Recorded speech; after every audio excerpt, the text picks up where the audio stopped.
akuntansi sektor publik yang berjudul Urgensi Pengembangan Sektor Publik. Sebelumnya, perkenalkan, saya Isnaini, NIM 2020 SEK 58. Saya Titi Amalia Rahmawati, NIM 2020 SE 019. Saya Rafiana Inasari, NIM 2020 SE 040. Saya Maulida Isnania, NIM 2020 SE 065. Saya Fadila dengan NIM 2020 SEK 47. Materi yang pertama yaitu penerapan basis akrual pada akuntansi sektor publik.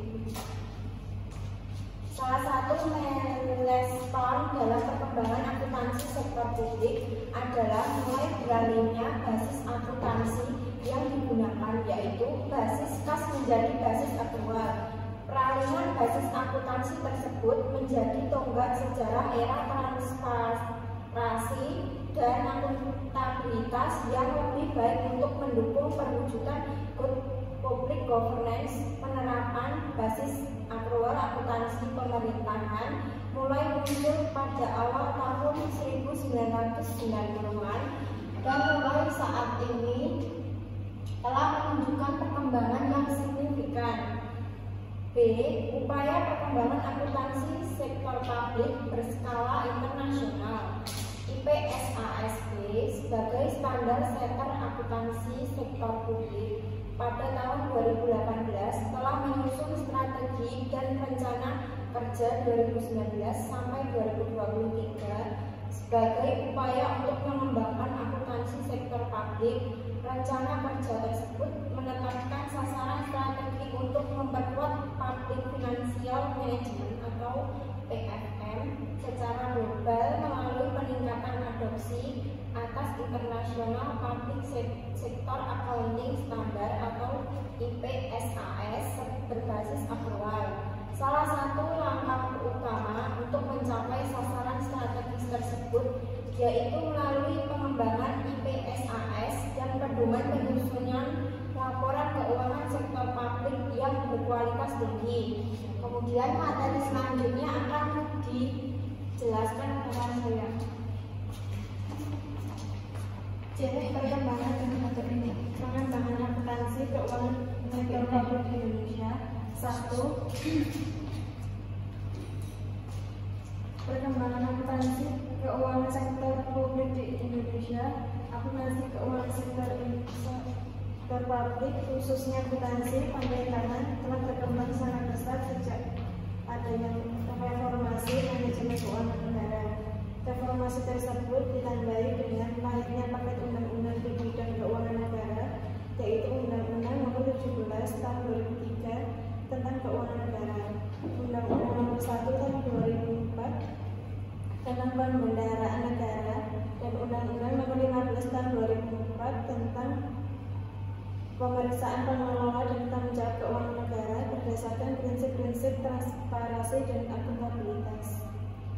Pada tahun 2004, pemerintah membentuk Komite Standar Akuntansi Pemerintahan atau KSAP melalui Pemerintahan Presiden atau Kepres pada nomor 84 tahun 2004 yang bertugas untuk mempersiapkan, merumuskan, dan menyusun SAP di Indonesia. KSAP terdiri atas unsur pemerintahan, praktisi, dan asosiasi profesi dan akademi yang memiliki potensi dalam bidang akuntansi sektor publik. Pemerintah Indonesia memiliki SAP untuk pertama kalinya dengan diterbitkannya Peraturan Pemerintah atau PP Nomor 24 Tahun 2005 tentang Standar Akuntansi Pemerintahan. SAP tersebut masih mengandung basis test tower akrual atau CAT sebagai transisi untuk menuju penerapan basis akrual secara penuh. Akhir tahun 2008 atau 5 tahun sejak Undang-Undang Nomor 17 Tahun 2003 diterbitkan. Yang selanjutnya saya akan meneruskan materi ini yang ditandai dengan diterbitkannya PP Nomor 71 Tahun 2010 tentang Standar Akuntansi Pemerintahan sebagai pengganti PP Nomor 4 Tahun 2005. Melalui PP Nomor 71 Tahun 2010 tersebut diterbitkan 2 SAP, yaitu SAP berbasis kas menuju akrual atau CTA dan SAP berbasis akrual. SAP berbasis kas menuju akrual tersebut dapat digunakan sampai dengan tahun 2014. Pada tahun 2015, pemerintah sudah harus dapat menerapkan basis akrual secara penuh dalam penyusunan laporan keuangannya dengan berpedoman pada SAP berbasis akrual. Selanjutnya yaitu pengembangan akuntansi keuangan sektor publik di Indonesia. KSAP berperan penting dalam pengembangan akuntansi pemerintah di Indonesia.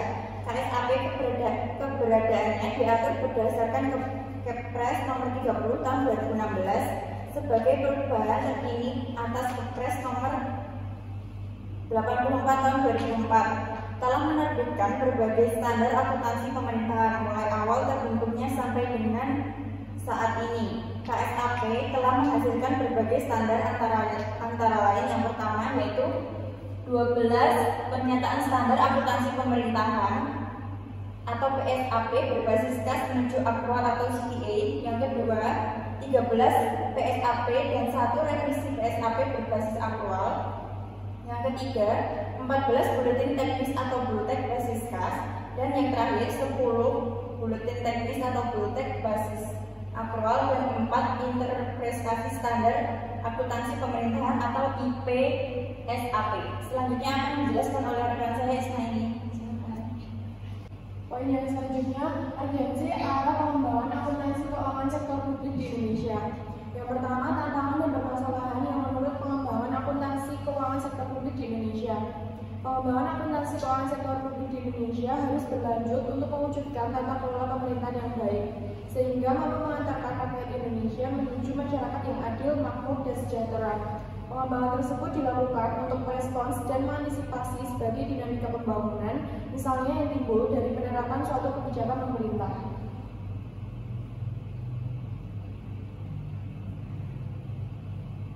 Yang kedua, upaya dan pengembangan akuntansi keuangan sektor publik di Indonesia. Dengan mempertimbangkan ruang lingkup dan kompleksitasnya, pengembangan akuntansi keuangan sektor publik tidak dapat hanya dilakukan oleh pemerintah saja. Perhatian yang lebih besar seharusnya juga dapat diberikan oleh berbagai pihak yang kompeten, seperti akademisi dari berbagai perguruan tinggi dan praktisi akuntansi, serta organisasi profesi akuntan.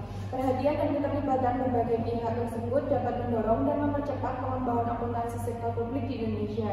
Profesi akuntan yang berkontribusi positif terhadap pengembangan akuntansi sektor publik adalah seperti yang dilakukan oleh Ikatan Akuntan Indonesia atau IAI. Materi yang selanjutnya akan dijelaskan oleh teman kami.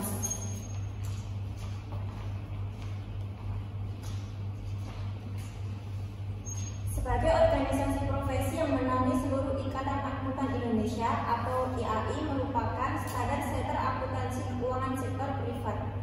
IAI secara aktif terlibat dengan para stakeholdernya dalam merumuskan berbagai panduan bagi sektor publik. Antara lain adalah pedoman akuntansi dana desa, kedua pedoman pelaporan dana kampanye, ketiga pedoman akuntansi pesantren, dan yang terakhir polis brief pengelolaan BLU atau BLUD. Ikhtisar, akuntansi pemerintah yang maju sebagai bagian dari akuntansi sektor publik akan mendukung upaya pemerintahan mewujudkan good public governance melalui pengelolaan keuangan negara yang transparan dan akuntabel. Demikian presentasi dari kami. Bila ada kekurangan kata, kami mohon maaf. Wabillahi taufiq wal hidayah. Wassalamualaikum warahmatullahi wabarakatuh. Waalaikumsalam warahmatullahi wabarakatuh. Dok.